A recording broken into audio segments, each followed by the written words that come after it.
Well, it is story time, kids. Yes, I am wearing the same outfit, and yes, it is the same day as the day of the Friday video. While I was working on this, I had a epiphany. I remembered a story I want to tell you, so I'm going to tell you about it. It has to do with the Stonewoods and Cook Willys. I'll see you guys in just a second.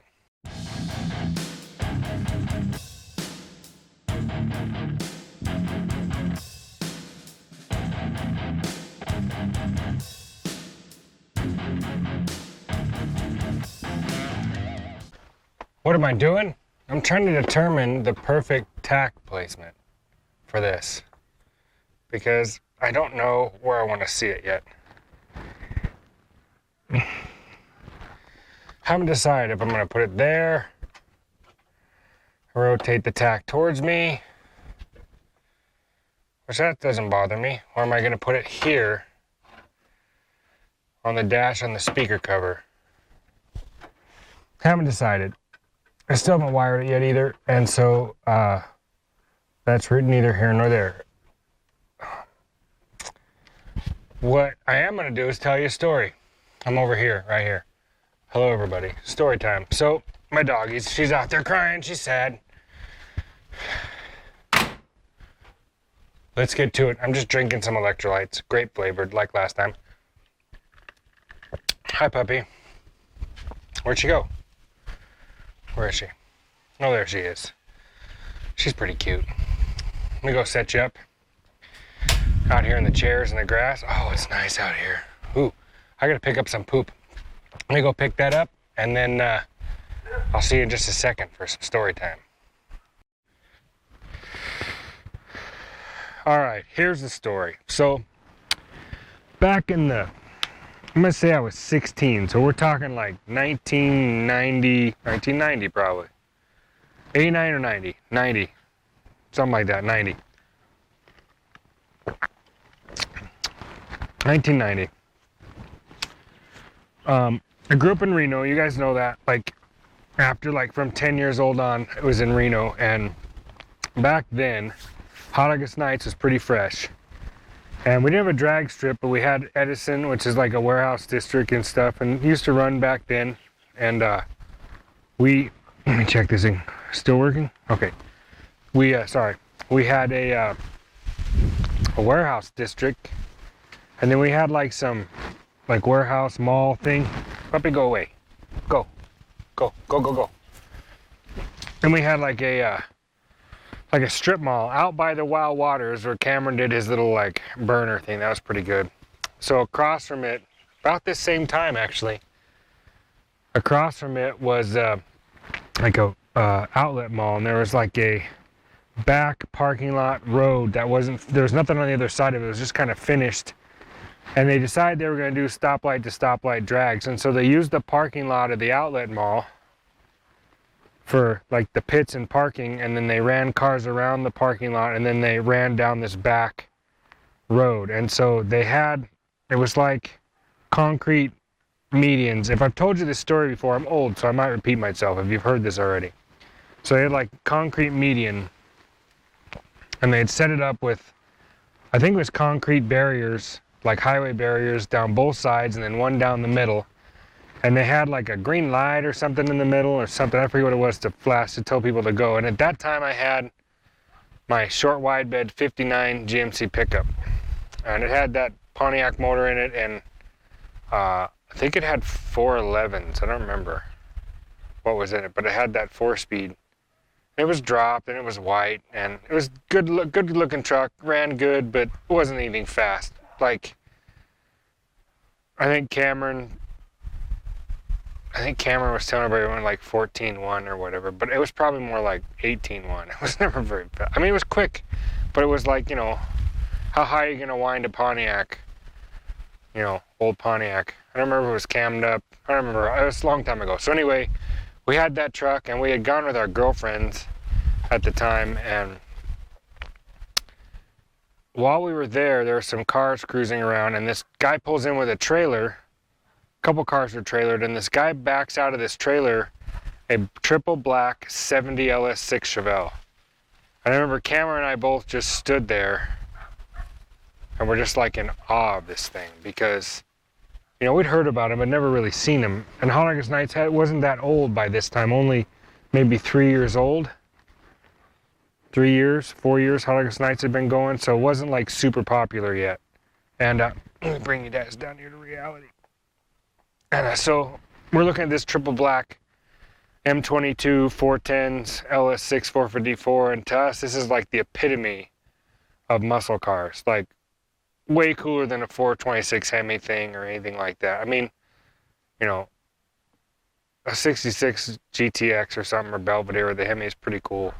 I love those, but this was like, you know, a 70 LS6 454 4-speed 410s. Had BFGs on, I think Krager SS's, and it was just like jaw-dropping. And our girlfriends were mad at us because they could never get us that excited. And they were kind of jealous, but anyway, it was funny. They made comments about that, and we were wandering around, and I remember out of another trailer, I think it was an open trailer, was this Willys. It was blue, and you know, it was kind of like, you know, it was an old Willys, just an old drag car, and it was really rough, like rough, but it was an old drag car. And I thought, that's kind of cool. Someone brought an old drag car, and at the time I wasn't really up on, you know, I'd heard of the Stone Woods and Cook Willys, but I didn't really know it, like, you know, it didn't mean what it meant. Then it didn't mean what it does now, because those kinds of things weren't that popular back then. I mean, they weren't really having any class racing. It was not really that kind of stuff, and the car was rough. And I don't remember, I mean, I was looking at like pictures of it in the old magazines and stuff I had got out of, like, you know, I think I went to like swap meets and stuff and just collected boxes of magazines. And all my old hot rod magazines and little books and stuff like that, they were all like black and white pictures. And I didn't even know that Stone Woods and Cook were, you know, who they were at the time. I didn't know race or any of that stuff. Like, I just thought Stone Woods and Cook, and they raced this Willys, and it was kind of cool, and to me it was black and white. So here's this blue thing, it's kind of rough. And I ended up, like, I think we did like a couple rounds. You could just run whatever. And that time was a brand new Viper I saw run through. The Viper was new. So what year was the Viper? Whatever year the Viper was what year this was, because that was a brand new car. And I didn't like the Viper because it sounded like a UPS truck to me. The V10s just sound like a UPS truck. And so this red Viper takes off, and he's kind of spinning around, goes down the track, and the Chevelle goes down, and I'm in like line to run, and I think I'd run just down and just goofing off or whatever. I was more interested in doing like the burnouts and, you know, that kind of stuff. And I think they even pushed this Willys. I don't remember because I wasn't really paying attention to it, but I'm at the, like, almost at the line, and then the thing fires up next to me, and I was like, man, that thing, I mean, it has like pipes right there, fender roll headers, you know, you've seen the pictures of it. And it's just sitting there. I was like, wow, that thing is, I never even looked under the hood. I was like, that thing is nasty. And we pull up next, and I'm in this side lane, and he's in that lane. There's a skinny white guy. And we're sitting there at the line, and the wind's blowing the camera around. You guys might fall over. But we're sitting at the line, and I remember the thing's going, and he's revving this thing. Up, I mean, everything is screaming, and the light turns green, and all of a sudden this tire is right here by my driver's window, and it's down and up again and down. And I was so shocked I forgot to leave. And I finally take off and go down the end of the track. I'm just like, wow, that's pretty cool. Oh, look, there's bananas. I got fresh bananas up there. Hold on. You guys see those bananas? Those are bananas, but some hit the ground and the chickens are eating them. That's all right. Another plant will grow some more bananas later. But anyway, that was like, that thing just whooped me. That was the first time I ever really paid attention to it. And then it wasn't until like years later I saw the car in like magazines or whatever, and it was in color, and I was like, hey, that's the car. But, you know, I don't know. It was kind of funny to me that I got to race a Stone Woods and Cook, and it just I mean, it was a little small nothing. Like, we're not, I mean, not even 8th mile. We're talking like intersection, stoplight to stoplight kind of drags they had set up. And it was, you know, I think they were trying to mimic like, American Graffiti, where like they're goofing off in town kind of a thing. They were trying to mimic that because it was like, kind of a 50s kind of a thing, street racing or whatever. Stoplight to stoplight, cruising, whatever. But they just set up like an actual track out there, but they mimicked stoplights. It was, I don't know. That was a long time ago, but it sure was cool, man. That thing was screaming, and I swear in my brain, there's like flames shooting out of the header like this far, just like, but there probably wasn't. But in my head, I'm thinking of all those like Ed Roth characters or whatever, were like, it's shooting flames, and that's what it looked like to me. That's the way I remember it. The thing was just like nuts. I don't know. It's crazy how our brains, what they think or what we remember. But that was my interaction with the Stone Woodson Cook car. Ah, man, some good memories. I don't remember what happened the rest of the day or the rest of the events after that, but I do remember that pretty clearly. In fact, that reminds me of another story that has to do with the Willys. So this takes place at Sacramento Raceway. So I was probably about the same age, and we were in Reno, so we went down to Sac Raceway because that was the only drag strip that was close by. And we're watching, like, it was all, I guess, bracket racing. Guys running bracket stuff. And I see this, like, lime green metallic, it was a 40 Willys pickup truck. And, it had, like, a scoop. It had all, whoa. My dog just caught it with her leash. That camera almost knocked you guys over. Welcome. Okay. Anyway. So this thing is sitting there at the track, and it sounds nasty. Like, I never had any real experience at a drag strip, so to speak. So I was watching these guys run, and this green truck comes up, and he like launches it. I mean, wheels in the air, first gear, and then sets it down and goes down the track. He doesn't shift into second, just kind of like neutral, I think, and coasts to the end. And he was like real consistent on whatever he was dialing. So he runs through that class.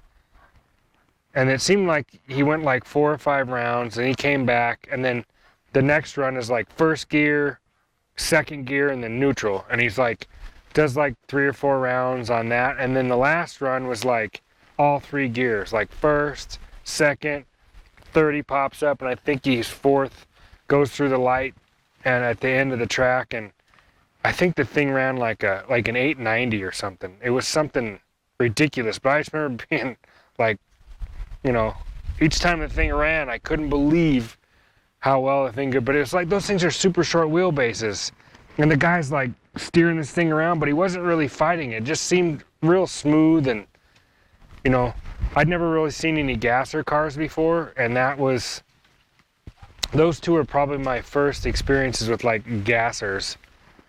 And I was, I could have been maybe like 14 when I saw the green truck run. I never saw it again after that. But the funny thing is, we got to the end of the racing, and we're out in the pits, because you parked in the pits at the same place. Like the spectators parked closer to the fence, and the pits was behind us in the gravel. And my dad, like the racing is done, and my dad hops in his truck, and it was a crew cab, non-dually, 1-ton 2-wheel drive Chevy truck with a Honeywell camper on the back with a lumber rack bolted to the top of it. And had a big block in it. And my dad decides that he's gonna, we're leaving to go exit. And he makes a turn and goes down the entrance lane and runs down the end of the track, runs right through the track. And they're like trying to stop us on golf carts, and he comes back around the other way, and we leave the track and take off. Because at the time, my cousins all lived in Sacramento. And of course we were staying with them and goofing off, but my dad, he was so much fun. I mean, he's still alive. Dad, you're super fun. He's a lot of fun, but I'll never forget that. I was like, Dad, no, I don't think we can do, okay, whatever. Yay, Dad, go. And he stalls it up and takes off. But, this truck, I think we probably hit maybe 50 miles an hour at the end of the track. It wasn't like, we were freight training or anything. I don't know, super funny. Anyway, I hope you guys enjoy your weekend and your Saturday, and I hope you guys are ready for your quiz on Monday. Because I got another question for you. It's not going to be Mopar related. I'm not over the Mopars, but it's not going to be over Mopar related. It's going to be, I haven't decided. It might be try 5 question. Because those are pretty fun. And a lot of you guys do try 5s. But hey, thanks everybody for hanging out, and new members and people coming and joining and subscribing and stuff like that. Man, I'm looking pretty happy. It's going wherever it's going. So I'll see you guys later, and I'm having fun on this journey. Anyway, aloha. Molly, you want to say anything? Molly. Hey, yeah, good girl. You want to say anything to the people? Do you want to say anything? You don't. Oh, she doesn't want to say anything. See you guys later. Aloha.